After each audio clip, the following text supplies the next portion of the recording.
How did Earth find us?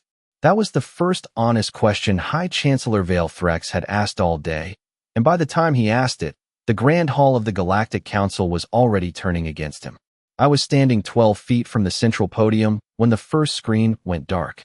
Commander Valeth Sor, Senior Security Observer, decorated veteran of 3 border negotiations, sworn protector of the Council chamber, and apparently the last fool in the room still waiting for logic to return. The hall had been built to make people feel small. A ceiling of transparent crystal showed the stars above us. 100 banners floated in perfect circles around the dome. Gold light ran through the floor in thin rivers, pulsing with the authority of worlds that had ruled trade routes, courts, fleets, and treaties longer than most species had written history. It was beautiful. It was arrogant. And 3 minutes after the Council threatened Earth, it was failing one system at a time.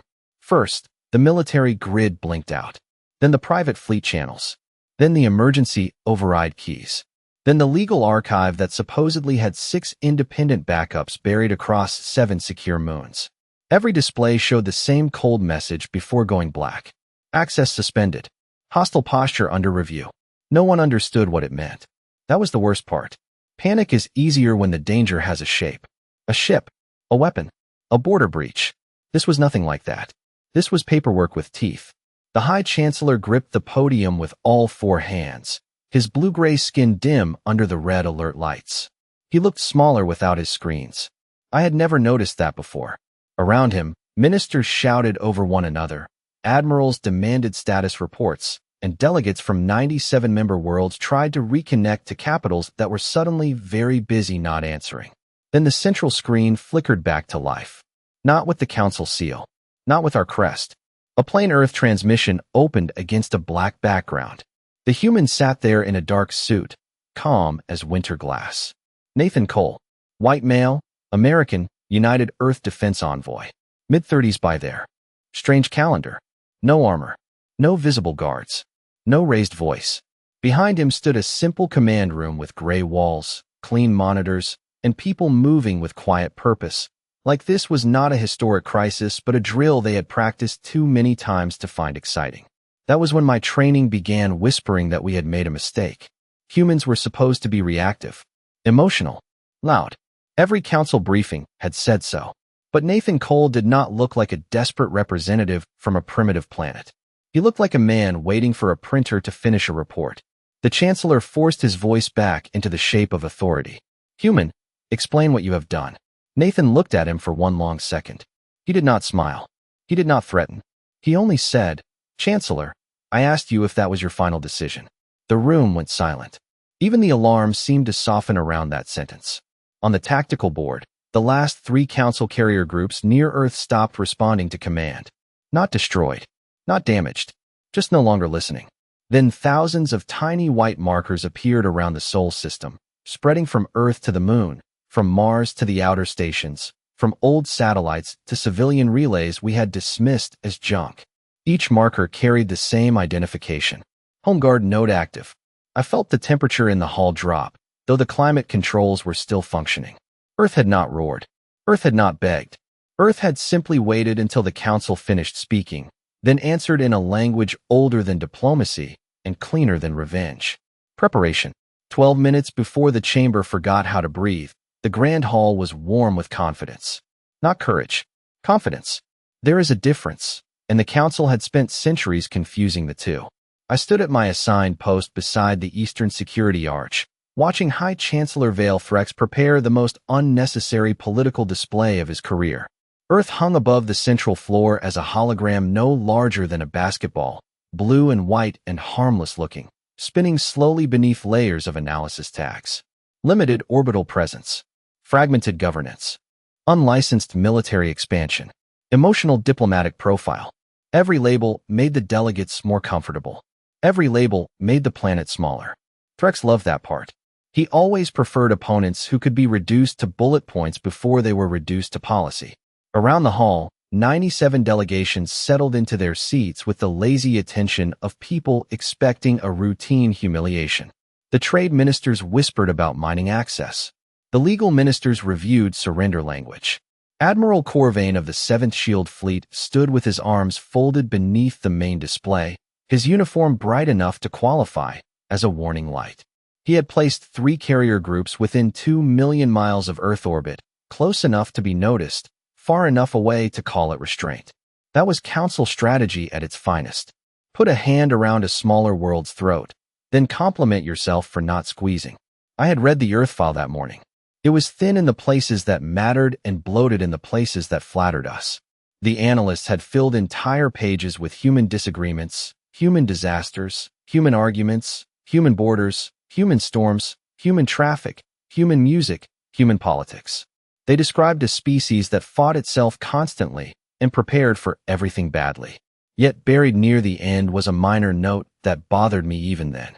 Human infrastructure shows unusual redundancy across civilian and military categories. I asked one of the intelligence clerks what that meant. She shrugged and said humans like backups because their planet broke things often. The way she said often made several officers laugh. Earthquakes, hurricanes, blizzards, wildfires, floods, power failures, supply shortages, animals that wandered into neighborhoods with teeth, claws, horns, or just bad attitudes. To us, it sounded like poor planetary management. To humans, apparently, it was Tuesday. Threx stepped to the podium and lifted his upper hands for silence. The room obeyed instantly. That was what we were used to. Rooms obeyed. Fleets obeyed. Planets eventually obeyed. Today, he said, we correct a dangerous misunderstanding. The species of Earth has mistaken tolerance for permission. A few delegates nodded. One even applauded early, which was embarrassing but politically safe. Threx continued, polishing each sentence until it shone.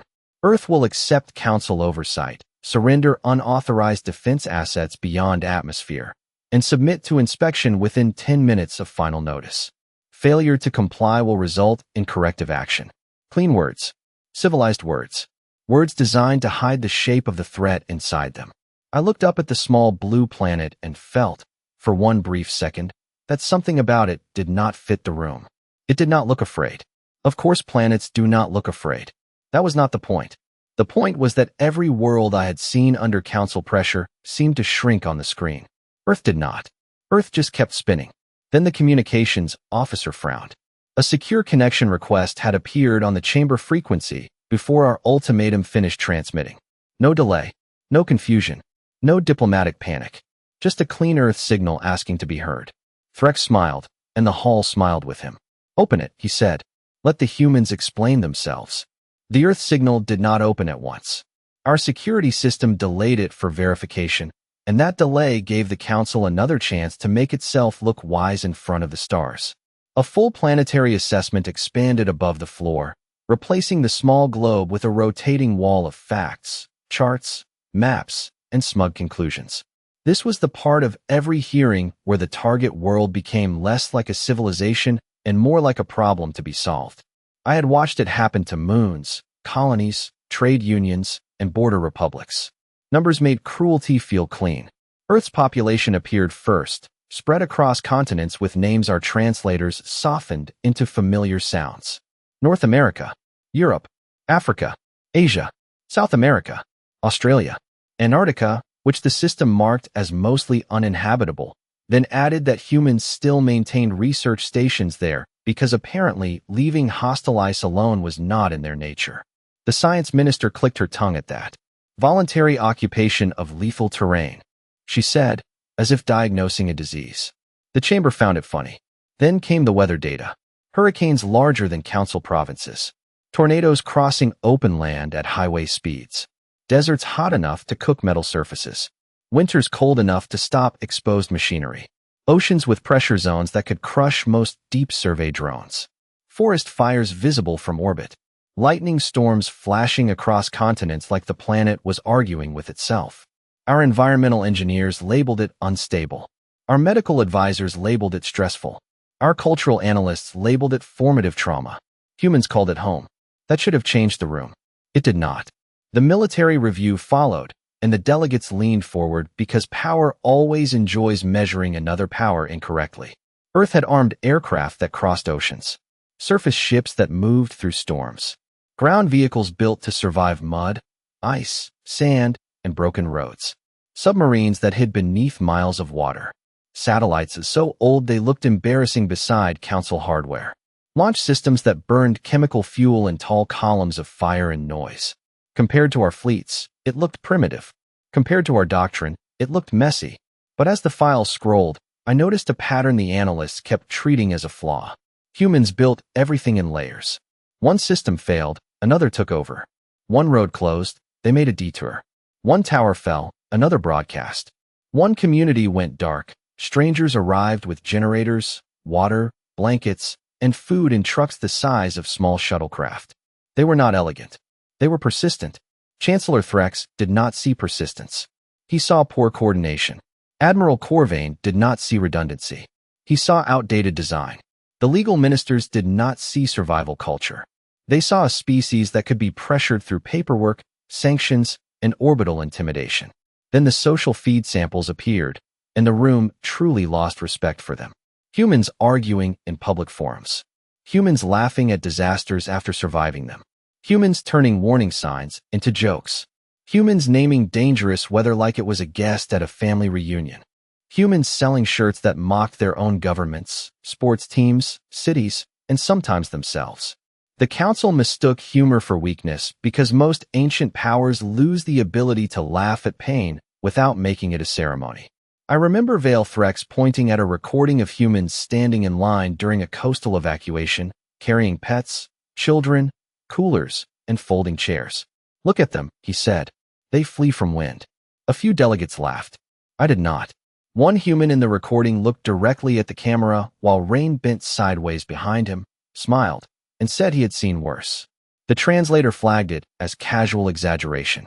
I was not sure it was. Before I could decide why that bothered me, the verification delay ended. The Earth signal cleared every council filter without asking permission twice. The central screen turned black, then brightened. And for the first time that day, the room stopped laughing before anyone ordered it to. The human appeared in a room that looked almost insulting in its simplicity. No throne, no honor wall, no jewel-colored command dais. Just gray panels, clean lights, a long table, and people working behind him with the steady rhythm of an overnight emergency center in a coastal city waiting for a storm to arrive. He sat facing us in a plain dark suit, white shirt, no medals, no ceremonial chain, no visible weapon, and no attempt to look larger than he was. The translator identified him as Nathan Cole, Human Defense Envoy, United Earth Emergency Authority, North American Directorate. White male. American. Adult. Compulse. Normal breathing. That last detail appeared on my security overlay because the chamber systems were designed to detect fear, deception, and stress in hostile speakers. Nathan Cole gave them almost nothing to work with. His heart rate was slower than mine. Chancellor Threx smiled as if this pleased him. "A simple man for a simple planet," he said, loud enough for every delegation to hear. A few representatives laughed. Nathan did not react. Not even a flicker in the eyes. He looked at Threx the way a tired highway patrol officer might look at someone explaining why the speed limit should not apply. To them. "Chancellor," Nathan said, "your message has been received." His voice was low, flat, and very easy for the translator to handle. That made it worse. Many species hide fear behind complicated speech. Humans, I was learning, sometimes hide danger behind clarity. Threx lifted his chin. "Then you understand Earth has 10 minutes to accept Council oversight and surrender all unauthorized defensive assets beyond your atmosphere." Nathan looked down once, not in submission, but at something on the table in front of him. A document. A timer. A checklist. I could not see it clearly. When he looked back up, he did not address the full chamber. He addressed only Threx. "Is that your final decision?" The question landed badly. Not because it was loud, because it was too small. It did not match the room. It did not match the floating banners, the armed fleet, the ancient laws, the bright arrogance gathered under the dome. It sounded procedural. It sounded like a box that had to be checked before something automatic and unpleasant began. Threx laughed through his nose. "Envoy Cole, the Council does not debate enforcement with unstable species." Nathan nodded once, as if recording the answer. "I am not asking for debate. I am asking for confirmation." The legal minister made a dismissive motion. The military advisors exchanged amused looks. Admiral Corvain whispered something about human theater, and two officers grinned. I did not. I was watching Nathan's hands. They had not moved. Most threatened diplomats grip tables, tap fingers, tighten fists, reach for water, look away, blink too much.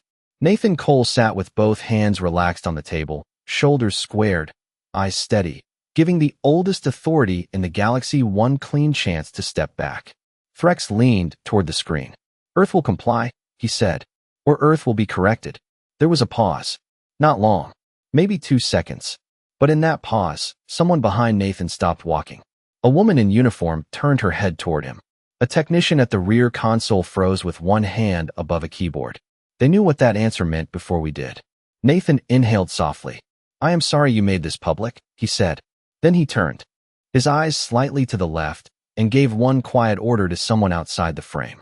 Log hostile confirmation.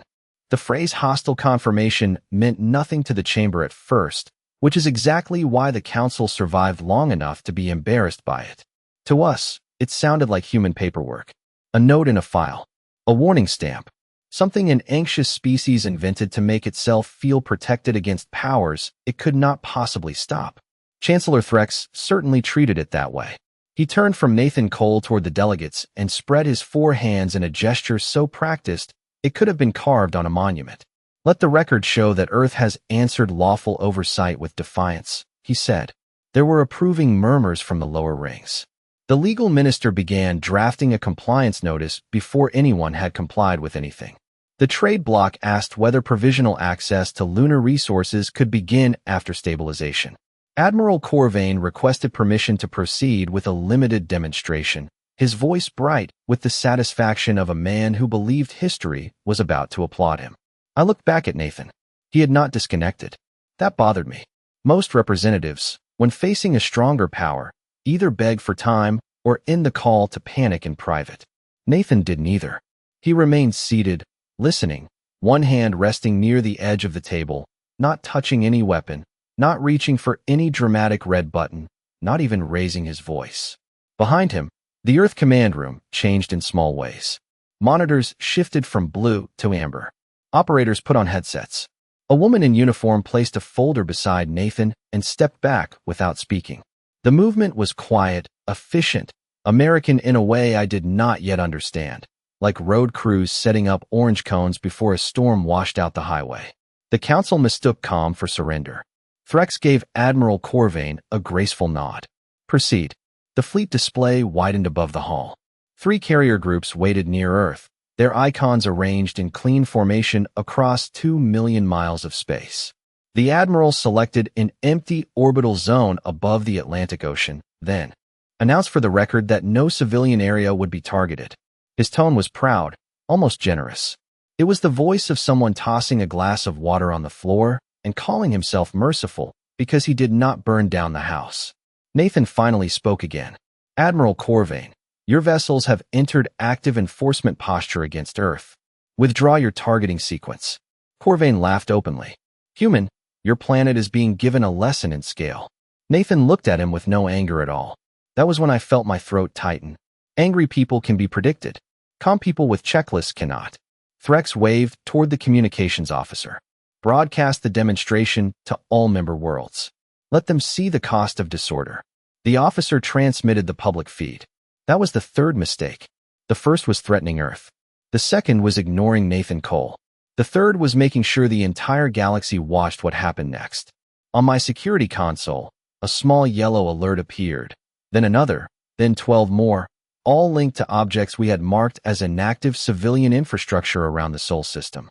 I tried to open the details, but the console delayed me with a permission request I had never seen before. External review pending.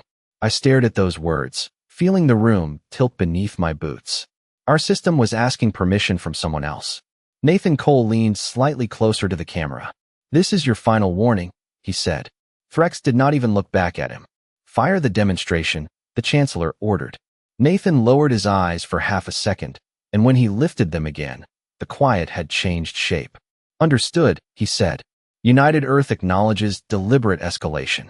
The demonstration command crossed the distance toward Earth, and for less than 1 second, Every arrogant being in the Grand Hall believed the old order still existed. Admiral Corvain watched his fleet display with a satisfied expression, waiting for the bright line that would frighten a young species back into obedience. Chancellor Threx adjusted his robes, as if preparing for the official portrait that would follow. The delegates leaned forward, hungry for proof that the universe still favored the powerful. Then the first object woke up. It was not a warship. It was not a defense platform. It was a weather satellite above the Gulf of Mexico, old enough that our engineers had listed it as obsolete civilian equipment. Its icon changed from gray to white. Then another marker appeared near the moon. Then 6 more around Mars. Then a thin chain of lights across the asteroid belt. Then hundreds. Then thousands. The tactical map filled with small white points until Earth looked less like a planet and more like the center of a spider web we had been standing in for years. The communications officer whispered that the objects were transmitting identification codes. Home Guard node active. Disaster relay active. Civilian continuity system active. Emergency logistics bridge active. Each phrase sounded harmless alone. Together, they sounded like a civilization opening its eyes. I pulled up the classification files and felt my confidence drain away line by line. The satellite above the Gulf had been inspected by Council contractors 3 years earlier and cleared as weather equipment. The relay near the moon had been approved for mining traffic. The Mars chain had been filed under agricultural survey support. The asteroid nodes had been registered as navigation safety markers. Human companies had installed many of them under low-bid maintenance contracts because the Council loved saving money almost as much as it loved sounding noble. They had worn hard hats, submitted forms, made polite jokes, accepted bad coffee, and left behind systems we never bothered to understand. Admiral Corvain ordered signal suppression. His flagship sent a clean jamming pulse across the network. The human nodes did not fight it. They routed around it. A second pulse followed, stronger. The nodes rerouted again, using Council emergency channels, then civilian shipping bans, then old rescue frequencies nobody had checked since before I was born. It was not elegant. It was worse than elegant. It was stubborn. Every time the fleet closed one path, 3 uglier paths opened through forgotten infrastructure, backup relays, maintenance loops, and treaty-mandated safety links the Council itself had required every member world to keep alive. Nathan Cole watched from the screen, his expression unchanged. Chancellor Threx turned on me. Commander Sor, explain this. I wanted to give him a clean answer. I wanted to say Earth had hacked us, tricked us, attacked us, done something simple enough for pride to survive. But the truth was sitting in front of me, plain as daylight over a Kansas highway. They had not broken into our system. We had built doors for emergencies, and humans had read the manual. The demonstration shot never reached Earth's orbital perimeter. It paused on the display, wrapped in its own authorization checks, trapped inside a web of safety protocols that suddenly recognized the Council fleet as the active danger. Admiral Corvain tried manual override. His command returned with a status message so polite it felt insulting. Request denied pending hostile action review. A stunned quiet moved through the chamber. Threx looked back to Nathan, and for the first time, his voice lost its shine. What is this? Nathan answered softly. The thing you called junk. The fleet did not fail all at once. That would have been easier for the Council to understand. Failure all at once feels like an attack. This was slower, cleaner, and far more humiliating.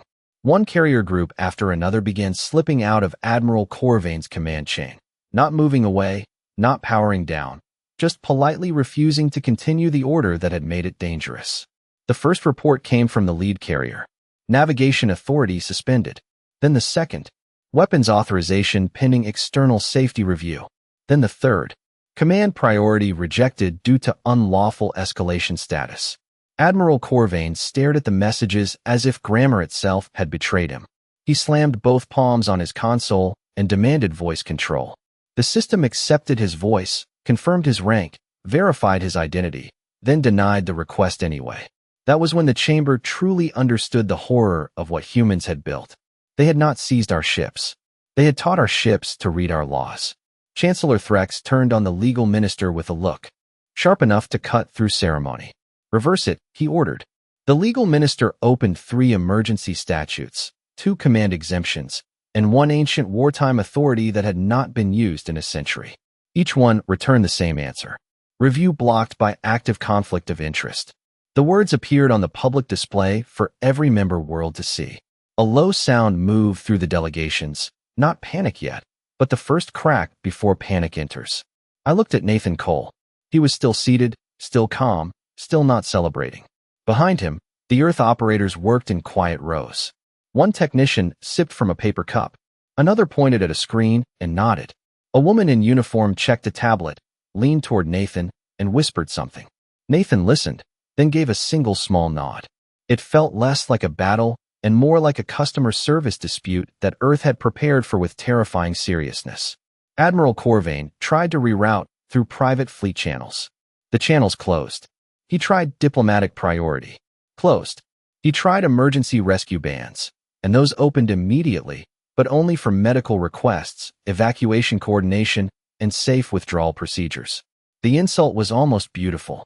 Earth had left every door open except the ones that led forward. The 7th Shield Fleet could retreat, request assistance, or sit still. It could not threaten Earth. Threx shouted for the Council override, the final master command that every member state believed existed above all lesser law. The system asked for authorization from 97 member delegations. For the first time that day, not everyone answered. Some delegates looked at their homeworld messages. Some lowered their eyes. Some simply waited. The vote timer ran in silence. Nathan Cole finally spoke, not loudly, not proudly, just clearly enough for every translator to catch the words. You build a government where everyone was connected because you trusted power to stay honest. Humans built backups because we assumed power would eventually get stupid. No one laughed. On the fleet display, Admiral Corvain's perfect formation changed from silver to gray, the color of inactive authority. His warships were still there, still massive, still expensive, still full of crew and lights and engines. But they were no longer a threat. They had become parked buildings in space. Commander Valeth Sor, that is when I stopped thinking of Earth as a primitive planet. Primitive worlds do not defeat empires by pressing the biggest button. Primitive worlds do not turn law, logistics, rescue channels, safety clauses, and old satellites into a net around a fleet. Primitive worlds do not look at a galactic superpower and say no with paperwork. Threx whispered something then, so soft only my security feed caught it. This is impossible. Nathan heard enough to answer. No, Chancellor, he said. This is infrastructure. The collapse began in the places the Council had always considered boring. Not the fleet. Not the podium. Not the banners. The first system to leave High Chancellor Threx was customs. A small department buried beneath 9 layers of trade law quietly rerouted inspection authority away from the central chamber and into neutral port supervision. Then the disaster relief network followed. Then border arbitration. Then interstellar licensing. Then the financial clearinghouse that made every council sanction feel like gravity. One by one, the dull machines of empire stopped asking Threx what to do. That was when I understood Nathan Cole's real answer. Earth was not removing the Council from power by force.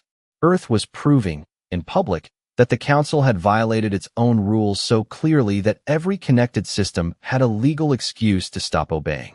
The giant had not been knocked down. Its bones had been audited. The main screen shifted to a treaty index older than my grandmother's home city. Clause after clause lit up in clean white text. Anti-coercion protections. Emergency neutrality standards. Civilian infrastructure immunity. Member world self-defense rights. Abuse of enforcement authority. Every line had been written by the Council after some past scandal, some old overreach, some forgotten promise that power would behave better next time. Humans had found them all. They had not written new law. They had weaponized the law we bragged about. The legal minister made a thin sound and tried to seal the archive. The archive refused, citing transparency requirements. That tiny refusal did more damage to the room than any fleet maneuver. Delegates began reading messages from their capitals with faces that changed from fear to calculation. The Varan Republic suspended its vote. The Ormathai League requested independent review. The Selene Choirs disconnected their judicial seal. 3 border coalitions asked Earth whether neutral shipping would remain open if they withdrew from Council Emergency Command. Nathan answered yes before Threx could speak. He did not offer them control. He offered them continuity. That was the smarter move. People do not leave a sinking ship if they think the water is worse. Earth made the water look calm. Around the hall, the floating banners dimmed as their worlds severed authority links. Each one faded softly, almost politely, and somehow that made it more brutal to watch. These were not enemies storming the chamber. These were allies deciding the chamber had become a liability. Threx shouted for loyalty, but loyalty had never been the Council's true foundation. Convenience was. Safety was. Predictability was. Humans had taken all three and placed them outside his reach.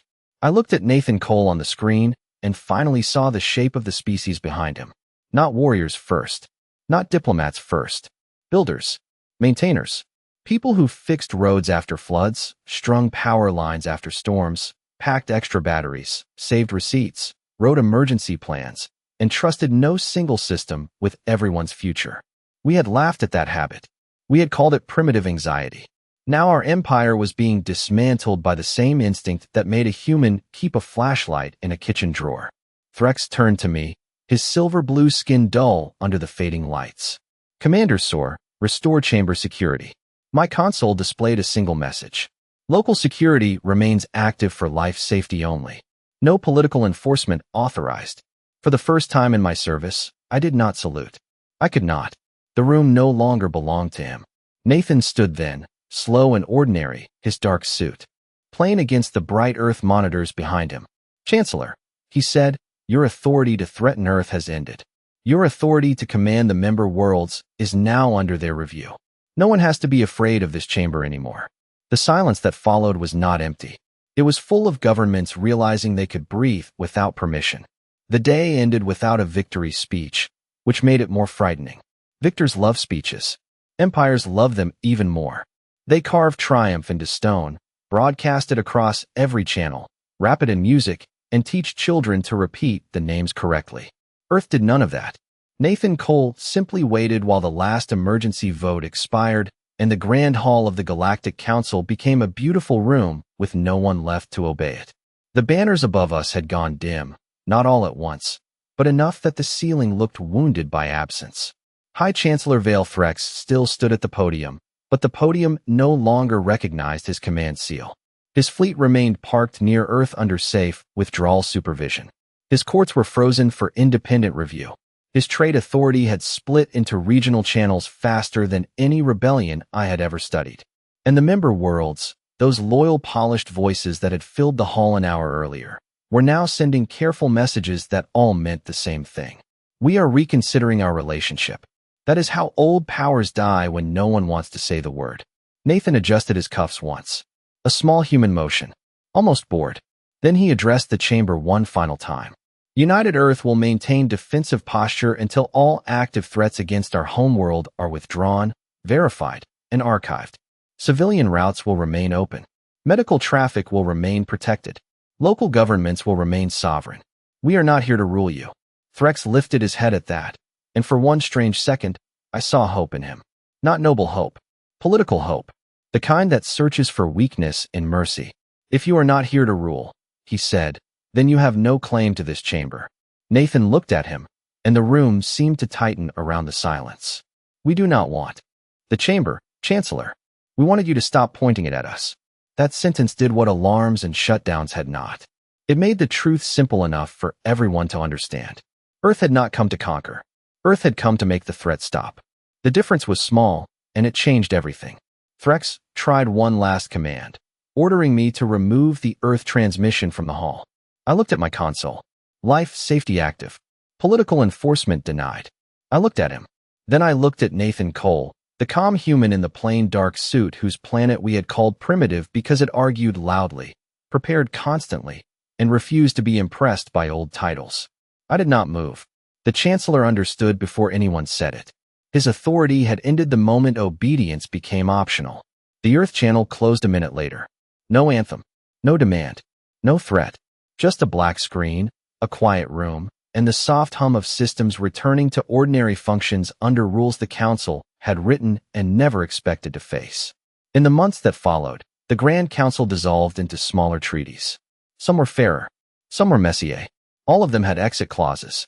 Earth sent engineers to repair relay networks, lawyers to untangle emergency law, logistics teams to protect trade, and one very polite audit delegation that made several ministers suddenly remember family obligations far from government service. As for me, Commander Valeth Sor, I kept the recording. Not the shutdown. Not the frozen fleet. Not the fading banners. I kept the moment before all of it, when Nathan Cole asked one quiet question and the most powerful chamber in the galaxy laughed. I show it to every cadet under my command. Then I tell them what we learned too late. Humans were never primitive. They were prepared. Humans were never alone. They were connected. Humans were never harmless. They were restrained. And Earth was never a small blue world waiting for permission to survive.